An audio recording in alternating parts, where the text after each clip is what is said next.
Hello and thanks for joining us from our studios in Israel. I'm Aaron Porras, here with ILTV's morning briefing. Well, things have been getting more and more tense on the Israel-Lebanon border over the last few months, and now the IDF has just launched a massive military drill, the largest of its kind in decades, to prepare for the next possible war with Hezbollah. The drill is already underway and scheduled to last 2 weeks, bringing thousands of soldiers from multiple IDF branches together. Thousands of reservists were even called in to participate, with Air Force, Navy, intelligence, infantry, and cyber units all coming together for the operation.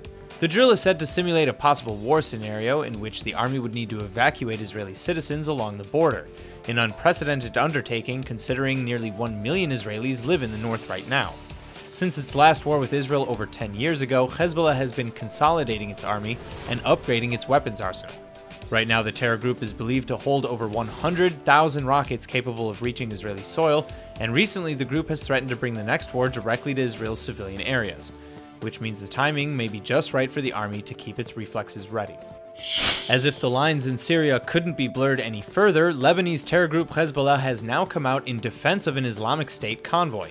After brokering a deal with the Syrian regime to remove some 300 jihadists and their families to another ISIS stronghold on the border with Iraq, US-led coalition forces began sending airstrikes to prevent that from happening. Hezbollah argues that the convoys include women, children, and the elderly, but the United States has protested anyway. Sending the message towards the Russian backers in Syria, the statement read, quote, "The coalition will not condone ISIS fighters moving further east to the Iraqi border," end quote. A sentiment mirrored by the Iraqi Prime Minister, Haider al-Abadi, who described the Syrian-Hezbollah agreement as an unacceptable insult to the Iraqi people. With the bombings unending, Hezbollah has now sent word that they will attempt to find another route. In related news, Russia is also fighting Hezbollah's battles on the international stage, now threatening to veto a UN mandate if Hezbollah is mentioned. More specifically, the United Nations interim force in Lebanon is set to get a bigger budget and a stronger presence in order to enforce the 2006 UN Resolution 1701. Resolution 1701 ended the Second Lebanon War in 2006 and declared that all sides will start to work towards a peace agreement. But in the 11 years since then, little to nothing has been done, and both Israel, Lebanon, and Hezbollah have now been accused of hundreds of violations along the border.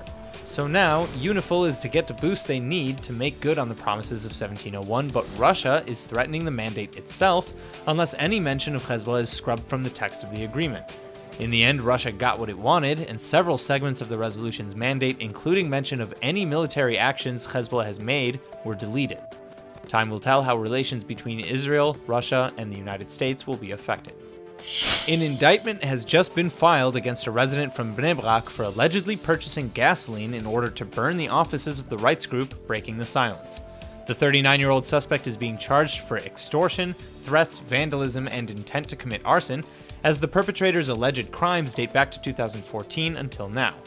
The alleged crimes committed include sending threatening letters to top figures of the secular and reform communities, spray painting on synagogues, and planning harm to Breaking the Silence members. Victims of the perpetrator's continued harassment even now expressed little positivity despite the apprehension. One victim answered about the fears for his safety, saying, quote, "How can you not be afraid in this country? You do not know where there is a terrorist, whether he's an Arab or a Jew. There's concern, but we repress it. Otherwise, you can't live in this country," end quote. The world is still feeling shockwaves after North Korea's unprecedented test of a hydrogen bomb just days ago, and now Israel is joining the nations of the world in denouncing North Korea's steps towards nuclear aggression.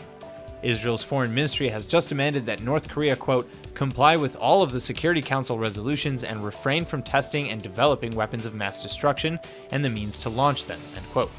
But North Korea has been pushing its nuclear agenda full steam ahead, a direct challenge to international sanctions and American sanctions to de-escalate. President Donald Trump has called North Korea a rogue nation and has repeatedly threatened military retaliation if North Korea continues to develop weapons of mass destruction. Meanwhile, South Korea is warning that North Korea is preparing to carry out even more drills and may be gearing up to attach nukes to intercontinental ballistic missiles, capable of reaching targets thousands of miles away. South Korea's army has just conducted an emergency live-fire military drill, simulating an attack on North Korea's central leadership, but millions all over the world are worrying that fingers may already be on the button. That's all for now. I'm Aaron Porras, and see you later with our main daily broadcast from Israel at 2 p.m. Eastern Time.